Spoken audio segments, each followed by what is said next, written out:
एक ऐसी अद्भुत कहानी है जो मैं आज आपको ध्यानपूर्वक सुनाऊंगा, और इसे सुनने के बाद आप ज्यादा सोचना, डरना और चिंता सब छोड़ देंगे और आपका मन खुशियों से और प्रसन्नता से भर जाएगा। तो चलिए आज की कहानी की शुरुआत करते हैं दोस्तों। एक समय की बात है, किसी नगरी में एक युवक रहा करता था। वह युवक अत्यंत दुखी था। वह बहुत निराश था। उसे यह समझ नहीं आ रहा था कि आखिर इस दुनिया में हर व्यक्ति अपने मतलब के लिए क्यों जीता है। उसे हर जगह हर कोई केवल स्वार्थ ही नजर आता था। वह हमेशा यही सोचा करता कि उससे कोई प्यार नहीं करता, उसकी कोई परवाह नहीं करता, सब उससे मतलब के लिए अपने संबंध रखते हैं। मतलब खत्म हो जाते ही सब उसे अपने आप से दूर कर देते हैं। दोस्तों, हमारे जीवन में भी कुछ ऐसा ही होता है। हम भी हमेशा किसी न किसी का साथ ढूंढते ही रहते हैं, और जब हमें किसी का साथ नहीं मिल पाता तो हम अपने आप को अकेला महसूस करते हैं, कमजोर महसूस करते हैं। हमें लगता है कि इस दुनिया में हमारे जैसे कोई है ही नहीं, हमें कोई प्यार नहीं करता, हमारी कोई परवाह नहीं करता।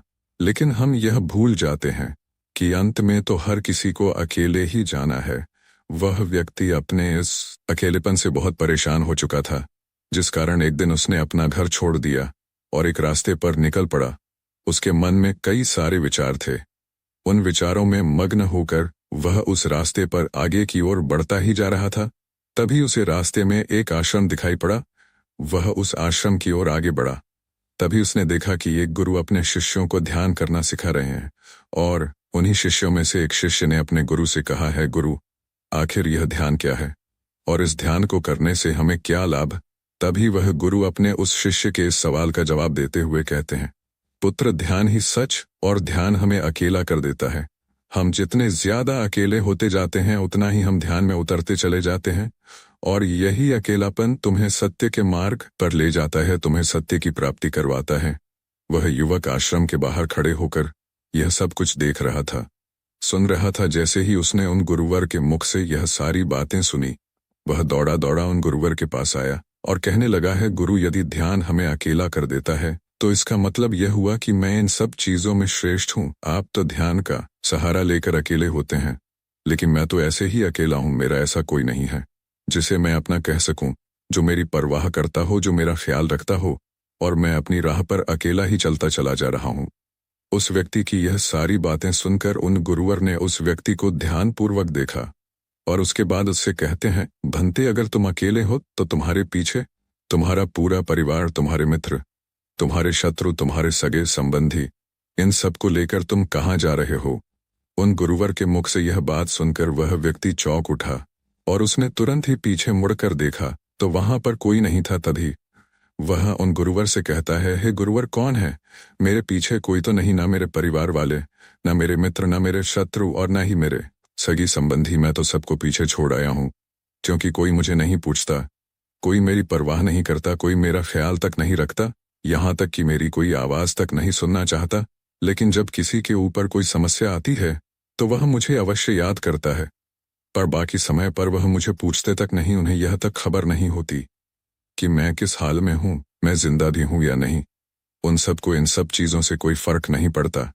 उन गुरुवर ने उस व्यक्ति की यह बातें ध्यानपूर्वक सुनी, और उसके बाद उस युवक से कहते हैं, भंते, तुम सही कह रहे हो, लेकिन जब तक तुम इन सभी को छोड़कर नहीं आते तब तक तुम भला अकेले कैसे हो सकते हो। वह व्यक्ति एक बार फिर से आश्चर्यचकित होकर पीछे मुड़कर देखता है, और फिर उन गुरुवर से कहता है, गुरुवर, यहाँ पर तो कोई नहीं है, मैं अकेला ही यहाँ पर आया हूँ। लग रहा है कि आप मेरा मजाक उड़ा रहे हैं। मेरे पीछे कोई नहीं है, आप खुद देख सकते हो, फिर आप ऐसा क्यों कह रहे हैं कि जाओ और इन्हें छोड़ कर आओ। जब मेरे साथ कोई है ही नहीं तो मैं भला उन्हें कहाँ छोड़ूं, कैसे छोड़ूं। उस युवक की यह सारी बातें सुनकर वह गुरुवर मुस्कुराने लगे और उस युवक से कहते हैं, भंते, आखिर तुम मुझसे क्या चाहते हो। इस पर वह युवक उन गुरुवर से कहता है, हे गुरुवर, मैं आपका शिष्य बनना चाहता हूँ, मुझे कोई साथी चाहिए, मुझे अपना शिष्य बना लीजिए, मैं जीवन भर आपका आभारी रहूंगा। उस युवक की यह बातें सुनकर उन गुरुवर ने कहा, भंते, तुम चाहो तो यहाँ पर 1 महीने रह सकते हो, उसके बाद ही मैं यह निर्णय कर पाऊंगा कि क्या मुझे तुम्हें अपना शिष्य बनाना चाहिए या फिर नहीं। लेकिन तुम्हें मेरी एक बात माननी होगी, तुम्हें इन 30 दिनों के अंदर ध्यान का अभ्यास करना होगा। अगर तुम यह कर सकते हो तो तुम यहाँ पर अगले 1 महीने के लिए रुक सकते हो, अन्यथा तुम्हारे लिए यहाँ पर कोई जगह नहीं। उस व्यक्ति ने काफी सोच विचार कर उन गुरुवर से कहा है, गुरुवर, आप जैसा कहेंगे मैं वैसा ही करूंगा। आप चाहते हैं कि मैं 30 दिनों में ध्यान का अभ्यास करूं, तो मैं यह करने के लिए तैयार हूं। उस व्यक्ति ने उन गुरुवर की बात मान ली और आश्रम में ही रुक गया। अगले दिन सुबह सुबह वह गुरुवर उस व्यक्ति के पास आए और उस व्यक्ति से कहने लगे, भंते तुम किससे बात कर रहे हो, तुम्हारा ध्यान कहाँ है? इस पर वह व्यक्ति जवाब देते हुए कहता है, हे गुरुवर, मेरे साथ तो कोई नहीं है, मैं भला किससे बात करूंगा, मैं तो अकेला हूं। तभी वह गुरुवर उस व्यक्ति से कहते हैं, ठीक है, लेकिन अब ध्यान लगाओ, क्योंकि तुमने मुझे वचन दिया था कि इन 30 दिनों में तुम ध्यान का अभ्यास करोगे। उन गुरुवर के कहने पर वह व्यक्ति ध्यान करने बैठ जाता है, लेकिन पहले दिन उसे ध्यान करने में बहुत तकलीफें आती हैं, बहुत सारी परेशानियों का सामना करना पड़ता है, यहाँ तक कि वह ढंग से लगातार बैठ भी नहीं पा रहा था। उसके पैर मानो सुन्न से हो जाते और उसका पैर मानो काम करना ही बंद कर देता। यह सारी बातें वह गुरुवर देख रहे थे। तभी उन गुरुवर ने उस व्यक्ति से कहा, बनते तुम जितना देर चाहो उतना देर बैठ सकते हो, ये ऐसा कोई जरूरी नहीं है कि तुम एकाएक लगातार बैठे ही रहो। यदि तुम्हें थोड़ी तकलीफ है तो तुम उठ सकते हो, टहल सकते हो और फिर आकर बैठ सकते हो। इतना कहकर वह गुरुवर वहां से चले गए। अगले दिन सुबह सुबह फिर वह उस व्यक्ति के पास आए और उस व्यक्ति से कहने लगे, भंते कौन है, किससे बातें कर रहे हो, कोई आया है क्या? उन गुरुवर की इस बात का जवाब देते हुए वह व्यक्ति उन गुरुवर से कहता है, गुरुवर, यहाँ पर तो कोई नहीं है, आप खुद देख लीजिए, मैं भला किससे बातें करूंगा। तभी वह गुरुवर एक बार फिर उस व्यक्ति से कहते हैं, चलो ध्यान का अभ्यास करो। तभी वह व्यक्ति उन गुरुवर से कहता है गुरुवर, क्या केवल आंखें बंद करके बैठ जाना इसे ही ध्यान कहते हैं? अगर इसे ही ध्यान कहते हैं तो यह तो बड़ा ही आसान है और इसे तो कोई भी कर सकता है, केवल आंखें बंद करके बैठना ही तो है इसका जवाब देते हुए वह गुरुवर उस व्यक्ति से कहते हैं, बनते केवल आंखें बंद करके बैठ जाना इसे ध्यान नहीं कहते। ध्यान करने के लिए तुम्हें अपने मन को एकाग्र करना होगा, अपने मन को किसी एक चीज पर लगाना होगा। वह कोई भी चीज हो सकती है, बाहर की कोई आवाज या तुम्हारे भीतर से आने वाली यह सांसें, इन सांसों के अंदर और बाहर होने की आवाज। तुम ऐसी किसी भी चीज पर ध्यान लगा सकते हो जो लगातार वर्तमान समय में घट रही है, ताकि तुम्हारा पूरा ध्यान उस चीज पर एकाग्र हो और तुम्हारा ध्यान कहीं भी भटके नहीं, जिस कारण तुम उस पर ध्यान लगा पाओगे। और एक बात और याद रखना, जब तुम उस चीज पर ध्यान लगाओगे तो तुम्हारा ध्यान हटना नहीं चाहिए। इतना कहकर वह गुरुवर वहां से चले गए। अगले दिन जब वह सुबह एक बार फिर उस व्यक्ति से मिलने आए तो उन्होंने एक बार फिर उस व्यक्ति से कहा, बनते आज कौन आया है, किससे बातें कर रहे हो, बड़ी जोर जोर से आवाज आ रही है, तुम यहाँ पर खुद शांति पाने आए हो या फिर दूसरों को अशांत करने के लिए? वह व्यक्ति उन गुरुवर से कहता है गुरुवर, पर यहाँ पर तो कोई है ही नहीं, तो मैं भला किससे बात करूंगा, यहाँ तक कि अभी तक मेरे मुख से एक शब्द तक नहीं निकला है, तो फिर आपको कैसे जोर जोर की आवाजें कहाँ से आ रही हैं? और जब मैंने एक शब्द भी नहीं बोला तो मैं भला दूसरों के लिए अशांति का कारण कैसे बन सकता हूँ? तभी वह गुरुवर उस व्यक्ति से कहते हैं, ठीक है, चलो ध्यान का अभ्यास करो। तभी वह व्यक्ति उन गुरुवर से कहता है, हे गुरुवर, मेरा एक प्रश्न है, क्या मैं आपसे पूछ सकता हूँ? तभी वह गुरु उस व्यक्ति से कहते हैं, पूछो, तुम्हें क्या पूछना है? तभी वह व्यक्ति उन गुरुवर से कहता है, गुरुवर, आप कहते हैं किसी भी एक चीज पर ध्यान लगाओ जो वर्तमान समय में घट रही हो, उस पर अपना पूरा ध्यान लगा दो। लेकिन जब मैं अपनी सांसों पर या फिर किसी ऐसी चीज पर ध्यान लगाने का प्रयास करता हूँ जो लगातार थट रही है, तो मेरा ध्यान लगातार नहीं रह जाता, मैं पल पल भटकता रहता हूँ। कभी मुझे कुछ याद आने लगता है तो कभी मुझे कुछ और याद आने लगता है। वह पुरानी चीजें, वह पुरानी यादें मेरा पीछा नहीं छोड़ती। आपके कल यहाँ से चले जाने के बाद मैंने ध्यान करने के लिए बहुत प्रयास किया, लेकिन वह पुरानी यादें बार बार मुझे याद आ रही थी, जिस कारण मैं इस चीज पर ध्यान लगा ही नहीं सका। तो अब मुझे क्या करना चाहिए? उस व्यक्ति की यह सारी बातें सुनकर वह गुरु मुस्कुराने लगे और वहां से चले गए। उन गुरुवर की हंसने की वजह उस व्यक्ति को समझ नहीं आई। अगले दिन सुबह सुबह एक बार फिर वह गुरु उस व्यक्ति के पास पहुंचे और कहा, भंते, यह तुम क्या कर रहे हो? इतना आलस, चारों ओर आलस ही आलस फैला हुआ है। अपने पास से आलस को भगाओ, अन्यथा यह तुम पर हावी हो जाएगा और फिर तुम हमेशा इसके अधीन बनकर रहोगे। तभी वह व्यक्ति गुरुवर से कहता है, गुरुवर, आप तो रोज एक ही बात कहते हैं कि यहाँ पर कोई है, लेकिन मुझे तो कोई नजर आता ही नहीं, आप ही बताइए यहाँ पर कौन है? तभी वह गुरु उस व्यक्ति से कहते हैं, ठीक है, चलो अभ्यास के लिए चलते हैं। तभी वह व्यक्ति उन गुरुवर से कहता है गुरुवर, मेरा एक प्रश्न है, आपकी आज्ञा हो तो मैं आपसे पूछना चाहता हूँ। गुरुवर उस व्यक्ति से कहते हैं, हाँ पूछो। क्या प्रश्न है तुम्हारा? तभी वह व्यक्ति उन गुरुवर से कहता है, हे गुरुवर, आपकी कृपा से अब मैं पहले से बेहतर तरीके से ध्यान कर पा रहा हूँ, लेकिन अभी भी मुझे एक समस्या आ रही है, और वह यह है कि जब भी मैं अपनी सांसों पर ध्यान देता हूँ तो मेरा मन एकाग्र तो होता है और मैं पहले से ज्यादा और अच्छी तरह से ध्यान भी लगा पाता हूँ, लेकिन ध्यान लगाते लगाते मुझे नींद आने लगती है और मैं सो जाता हूँ। फिर उसके बाद मुझसे ध्यान नहीं हो पाता। उसके बाद केवल बस मुझे नींद ही नींद आती रहती है और मैं ध्यान की तरफ फिर अपने आप को मोड़ नहीं पाता। उस व्यक्ति की यह बात सुनकर वह गुरुवर उस व्यक्ति से कहते हैं, यह तो अच्छी बात है। इतना कहकर वहां से चले जाते हैं। 5वें दिन जब सुबह सुबह वह गुरुवर उस व्यक्ति के पास पहुंचते हैं तो वे कहते हैं, भंते, तुमने इतने लोगों को क्यों बुला रखा है? इतने सारे लोग तुम्हें ध्यान नहीं करने देंगे। तुमने इतने सारे लोगों को क्यों बुलाया है? इन्हें यहाँ से जल्दी भेजो, मुझे ये बिल्कुल नहीं पसंद। तुम तो यहाँ पर अकेले आए थे, जैसा कि तुमने कहा, तो फिर इतने सारे लोगों को तुमने आज क्यों बुला रखा है? इन्हें अभी के अभी वापस छोड़कर आओ। तभी वह व्यक्ति उन गुरुवर के बारे में मन ही मन यह सोचता है कि लगता है गुरुवर पागल हो चुके हैं। जब भी रोज आते हैं तो हमेशा एक ही बात कहते हैं कि यहाँ पर कोई है, लेकिन मुझे तो कोई नजर ही नहीं आता। बड़ी विनम्रता से उन गुरुवर से कहा है, गुरुवर, शायद आपकी आंखें जो देख पा रही हैं वह मैं नहीं देख पा रहा हूँ, मुझे तो यहाँ पर कोई नजर नहीं आता। फिर आपको कैसे यहाँ पर लोग ही लोग नजर आ रहे हैं?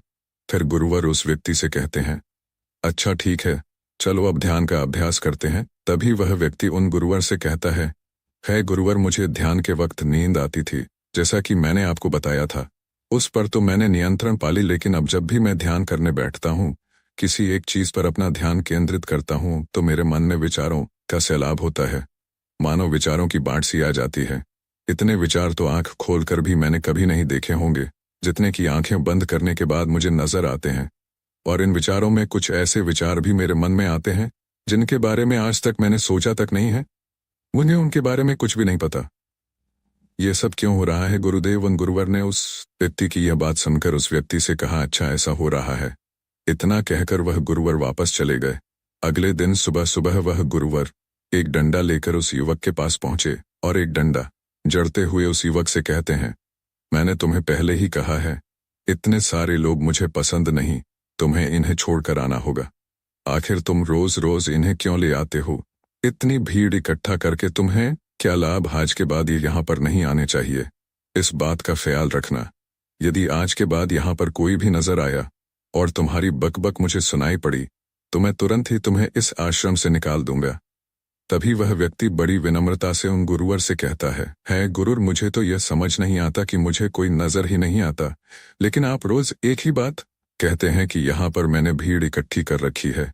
जिन लोगों को भी मैंने लाया है उन्हें मुझे छोड़कर आना होगा, लेकिन मैं आपसे हर रोज एक ही बात कहूं कि मुझे कोई नहीं नजर आता, नहीं मुझे कोई यहाँ पर दिखाई पड़ता है और ना ही मैं अपने मुख से एक शब्द भी निकालता हूँ, लेकिन फिर भी आप कहते हैं कि आपको लोगों की आवाजें सुनाई पड़ रही हैं। तभी वह गुरुवर है उस व्यक्ति की इस बात का जवाब देते हुए कहते हैं, क्या तुम्हारे मित्र, तुम्हारे परिवार वाले, तुम्हारे सगे संबंधी, तुम्हारे शत्रु, तुम्हारी इच्छाएं, तुम्हारी वासना, यह सब क्या तुमसे मिलने नहीं आते? वह व्यक्ति उन गुरुवर से कहता है, नहीं गुरुदेव, मुझसे कोई मिलने नहीं आता, मैं तो यहाँ पर अकेला ही आया था और अभी भी मैं अकेला ही हूँ, मेरा कोई नहीं।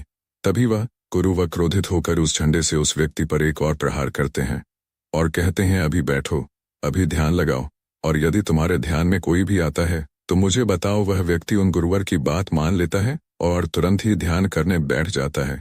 कुछ देर तक तो वह काफी शांत रहता है, लेकिन कुछ देर बाद ही वह उन गुरु से कहता है गुरुदेव, मेरा भाई मुझसे मिलने आया है, साथ में मेरे पिताजी भी हैं, दोनों बहुत दुखी हैं क्योंकि मैं उन्हें छोड़कर यहाँ जो चला आया हूँ।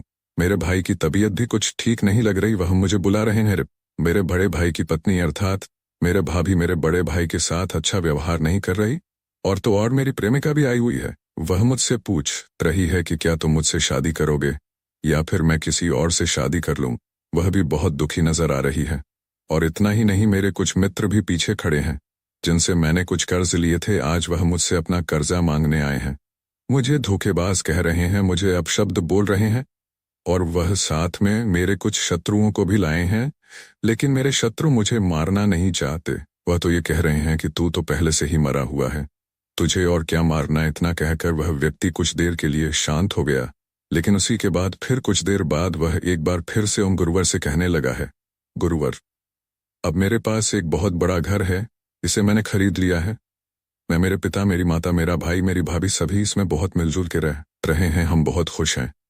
मैं अब अपने मित्रों से अत्यधिक अमीर हूँ।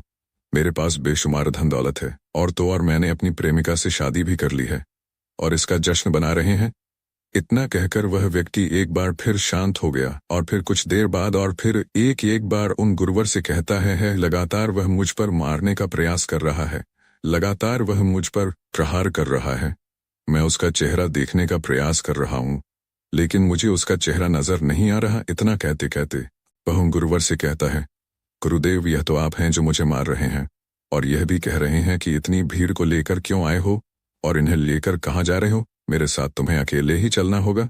इतना कहकर वह व्यक्ति ध्यान से उठ गया और उन गुरु के चरणों में गिर पड़ा और उनसे कहने लगा, हे गुरुदेव, आप सही थे। आप जो हमेशा कहते थे कि इस भीड़ को लेकर मैं कहाँ जा रहा हूँ, आप हमेशा यही कहते थे कि इन सब को छोड़कर आओ, लेकिन मुझे कोई नजर नहीं आता था। लेकिन आज मैंने उन सब को देख लिया जिन्हें मैं अपने साथ लेकर आया था, जिन्हें मैं अपने साथ लेकर घूम रहा था। और कोई मेरे साथ ही है, मेरे पास है। लेकिन मैं ये सोच रहा था कि आखिर मैं इतना बेचैन क्यों हूँ और मेरी बेचैनी की वजह क्या है। उस व्यक्ति की ये सारी बातें उन गुरुवर ने ध्यानपूर्वक सुनी और उसके बाद वह वहां से चुपचाप उठकर चले गए। उसके बाद से वह गुरुवर उसके पास कभी नहीं आए। लेकिन वह व्यक्ति हर रोज ध्यान का अभ्यास कर रहा था और पूरे 1 महीने बाद जब वह उन गुरुवर के पास पहुंचा तो उन गुरुवर से कहने लगा है, गुरुवर, जैसा कि आप कहते थे कि मैं हमेशा अपनी भीड़ को अपने साथ लेकर घूमता हूँ, तो आज मैंने उस भीड़ को विदा कर दिया है और अब मैं बिल्कुल अकेला हूँ। मेरे साथ कोई नहीं, मेरे साथ आप भी नहीं है, यहाँ तक कि मैं खुद अपने साथ नहीं हूँ। मैं एक परम शांति महसूस कर रहा हूँ। अब मुझे ऐसा प्रतीत होता है कि अब मेरे जीवन में कोई समस्या नहीं है, कोई समाधान नहीं है। मैं बहुत हल्का महसूस कर रहा हूँ, मैं बहुत अच्छा महसूस कर रहा हूँ और इस शांति में जो आनंद है इसका क्या कहना। तभी वह गुरुवर उस व्यक्ति से कहते हैं, भंते, अगर तुम चाहो तो इस अकेलेपन को लेकर तुम अपनी दुनिया में वापस जा सकते हो। अव्याधि, तुम उस संसार में वापस भी लौट जाओ।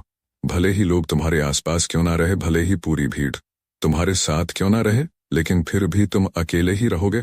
फिर चाहे वह तुम्हारे रिश्तेदार हो, सगे संबंधी हो, परिवार वाले हो, तुम्हारे मित्र, तुम्हारे शत्रु, तुम्हारी भावनाएं या फिर तुम्हारी प्रेमिका, इन सबके साथ रहकर भी तुम पूर्ण रूप से अकेले ही रहोगे। और इतना ही नहीं, तुम्हारे जीवन में जब भी कोई बुरी परिस्थितियां आएंगी तब भी तुम बिल्कुल अकेले और शांत रहोगे और तुम हर परिस्थितियों का समाधान निकालने में भी अब पूरी तरह सक्षम हो चुके हो। और यदि अब तुम चाहो तो मैं तुम्हें अपना शिष्य बना सकता हूँ, क्योंकि हो सकता है तुम्हें यह लग रहा हो कि यह 30 दिन तो पूरे खत्म हो चुके, लेकिन ध्यान का मार्ग अभी शुरू हुआ है। और याद रहे कि अभी तो बहुत कुछ सीखना है, जानना है, लेकिन कुछ रखना नहीं है। यह मार्ग अभी शुरू हो रहा है और यह मार्ग अति लंबा है और इस मार्ग की शुरुआत शांति से ही होती है। तभी वह व्यक्ति उन गुरुवर को प्रणाम करता है और उनसे कहता है, हे गुरुवर, मैं अपने घर वापस लौटना चाहता हूँ, अपने उस संसार में वापस जाना चाहता हूँ, ताकि मैं अपनी जिम्मेदारियों को निभा सकूं और साथ ही साथ इस मार्ग पर भी आगे बढ़ यदि आपकी आज्ञा हो। इतना कहकर वह व्यक्ति शांत हो गया। तभी वह गुरु मुस्कुराने लगे और उस व्यक्ति से कहते हैं, भंते, मन शांत हो तो सब हो सकता है। तुम संसार में रहकर भी अकेले रह सकते हो, लेकिन एक बात याद रखना कि हमें सीखना बहुत कुछ है, जानना बहुत कुछ है, लेकिन रखना कुछ भी नहीं। अब तुम जा सकते हो, तुम्हारा कल्याण हो। तो दर्शकों, चलिए अब ज्यादा सोचने के ऊपर अगली कहानी की शुरुआत करते हैं।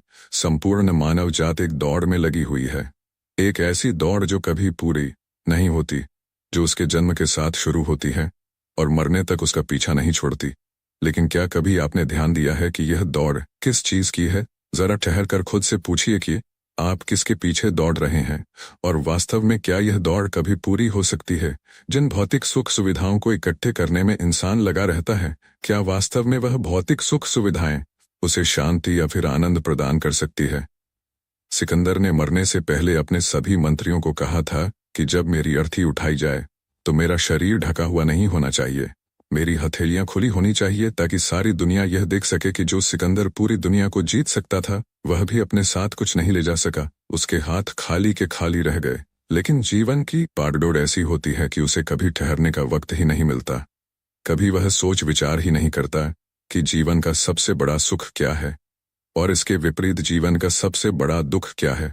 सुख सुविधाएं तो बहुत लोग इकट्ठा कर लेते हैं, लेकिन सही मायने में उसका भोग कितने लोग कर पाते हैं? वही भौतिक वस्तुएं जो उसने अपने आनंद, अपनी शांति के लिए संग्रहित की थी, वही सुख सुविधाएं उसके दुख का कारण बन जाती हैं। जब पैसा नहीं कमाया था तो पैसा न होने का दुख था, और जब पैसा कमा लिया तो वही पैसा उसके बच्चों के लिए या उसके लिए झगड़े का कारण बन जाता है।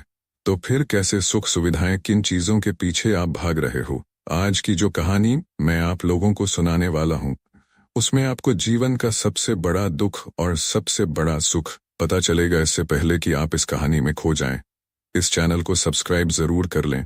तो चलिए कहानी शुरू करते हैं। अपनी गरीबी के दिन याद करके सेठ नानंद की आंखों में आंसू आ गए। आज उसने जीवन में सब कुछ हासिल कर लिया था। सारी सुख सुविधाएं उसके पास थी। घर में नौकर चाकर थे, हजारों लोग उसके नीचे काम करते थे, जो उसकी एक आवाज पर उसके पास खड़े होते थे। लेकिन सारे होते थे, लेकिन फिर भी आज सब कुछ हासिल कर लेने के बाद भी वह दुनिया में अपने आप को सबसे गरीब आदमी समझ रहा था।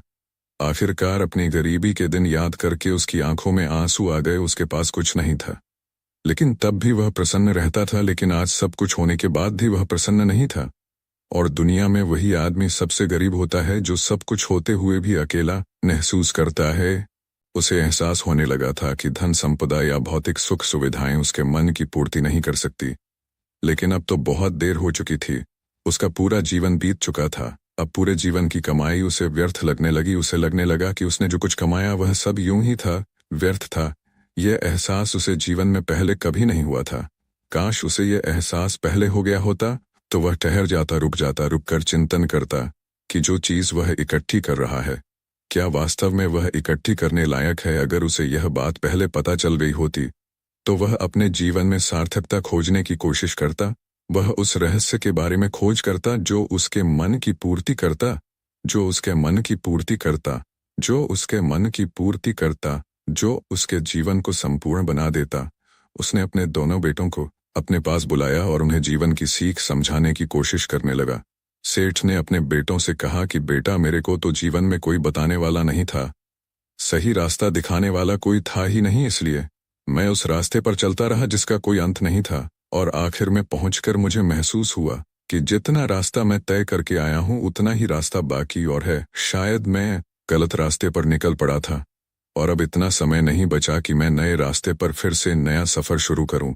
उसने अपने दोनों बेटों से कहा कि बेटा, पता है दुनिया में सबसे बदनसीब आदमी कौन होता है? वो जिसके पास सब कुछ होते हुए भी कुछ नहीं होता, जो अपने आप को सब कुछ होते हुए भी अकेला महसूस करता है।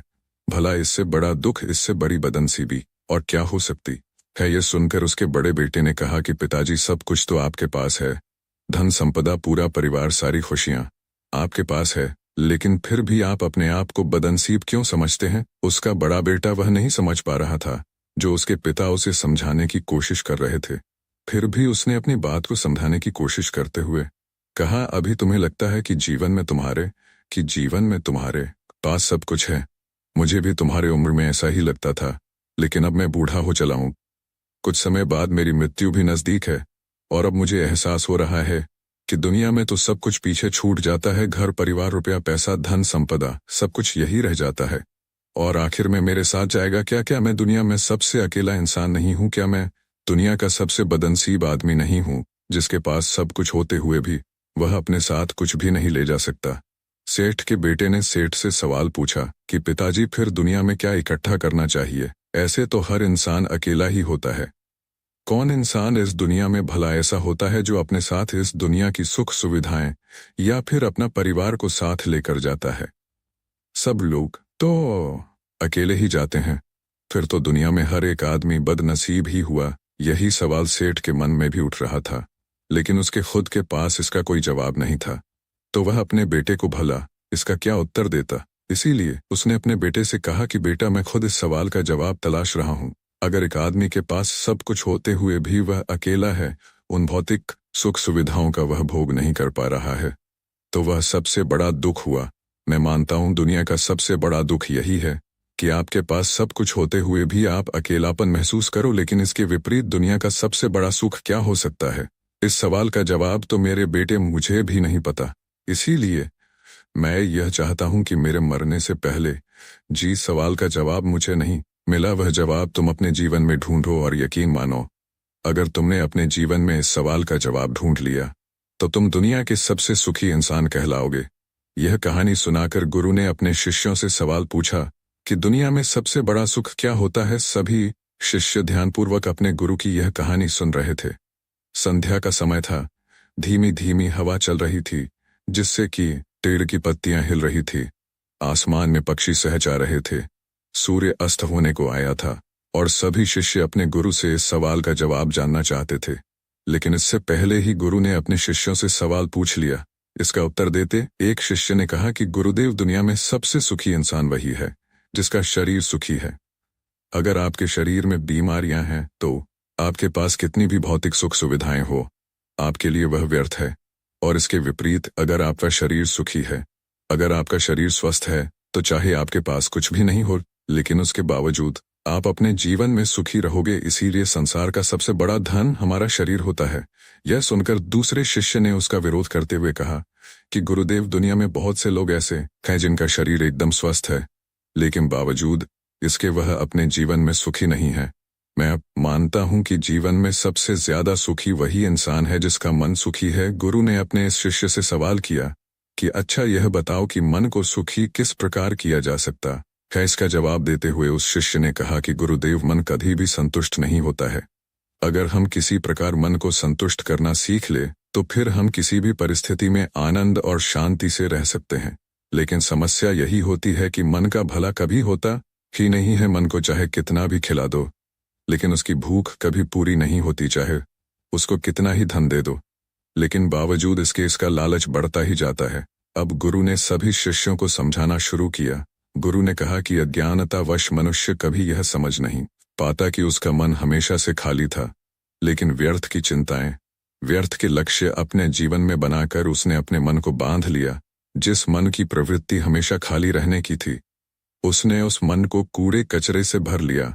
इसीलिए वह मन जो बचपन में हमेशा खाली रहता था, हर चीज में, हर खेल में आनंद ढूंढ लेता था, अकेले में भी आनंद पूर्वक शांति पूर्वक रहता था, अब वही मन सब कुछ मिल जाने के बाद भी हमेशा दुखी रहता है। लेकिन अगर इंसान सिर्फ वर्तमान में रहना सीख ले, सिर्फ इतना सा होश प्रकट कर ले कि उसे हमेशा वर्तमान में रहना है, ना तो भविष्य की कल्पनाओं में, ना अतीत की यादों में, सिर्फ वर्तमान में, सिर्फ इस एक सूत्र से वह अपने पूरे जीवन को बदल सकता है। वर्तमान में रहकर सभी सूक्ष्म सुविधाओं का भोग करना, पूर्ण होश के साथ, पूर्ण आनंद के साथ हर एक चीज का भोग करना, सिर्फ यही जीवन को सुखी बना सकता है। हम हर चीज को, हर काम को, हर रिश्ते को आधे अधूरे मन से निभाते हैं। जैसे कि खाना खाते समय हमारा दिमाग कहीं रहता है, हमारा शरीर कहीं रहता है, और इसीलिए जब शरीर और मन में दूरी पैदा होती है तो उससे तनाव पैदा होता है। अगर आपका शरीर और आपका मन और मस्तिष्क सभी एक जगह पर संगठित होना सीख ले तो फिर आप अपने जीवन में उस शांति, उस आनंद का एहसास कर पाएंगे जो बड़े बड़े योगी पहाड़ों में तपस्या करके प्राप्त करते हैं। लेकिन इसके लिए जीवन में ज्ञान के प्रकाश का उदय होना बहुत आवश्यक है, क्योंकि अज्ञानता में आप अपने मन को कभी नहीं समझ पाएंगे। मन को समझना इस दुनिया का सबसे कठिन कार्य होता है। अगर आप अपने मन को जबरदस्ती वर्तमान में खींच कर लाने की कोशिश करेंगे तो आप बहुत जल्दी परेशान हो जाएंगे। यह कार्य बड़े धीरे धीरे, बड़ी निष्ठा और प्रेम के साथ किया जाता है, बड़े संयम के साथ किया जाता है। अगर आप इसको जबरदस्ती करने की कोशिश करेंगे तो आप तनाव में आ जाएंगे, आप बहुत जल्दी हार मान लेंगे। इसलिए कदम कदम पर आगे बढ़ा जाए तब मंजिल सामने ही है। और यह कहकर गुरु ने सभी शिष्यों से कहा कि अब हम ध्यान करेंगे। ध्यान करने से मनुष्य का मन, उसका मस्तिष्क वर्तमान में स्थापित होना सीख जाता है। धीरे धीरे प्रतिदिन ध्यान का अभ्यास करने से वह उस आनंद और शांति का अनुभव कर पाता है जो सांसारिक वस्तुओं में कहीं नहीं मिलता, जो किसी भौतिक सुख सुविधा में नहीं मिलता। और इसके बाद सभी शिष्य अपने गुरु के साथ ध्यान में लीन हो गए। दोस्तों, मैं उम्मीद करता हूं कि यह कहानी सुनने से आपके जीवन में अच्छे बदलाव आए होंगे। आपको इस वीडियो से क्या सीखने मिला, यह कमेंट करके जरूर बताएं, और अपने परिवार, दोस्तों या आपके करीबी इंसान के साथ यह कहानी शेयर करके उन्हें भी इस ज्ञान से परिचित करवाएं। बाकी अगर आपको यह वीडियो दिल से अच्छी लगी हो तभी इस वीडियो को लाइक कर देना, और आपने अब तक इस चैनल को सब्सक्राइब ना किया हो तो चैनल को सब्सक्राइब भी जरूर कर देना। आपका हर दिन शुभ हो और खुशियों से आपका जीवन भरा रहे। धन्यवाद। नमो बुद्धाय।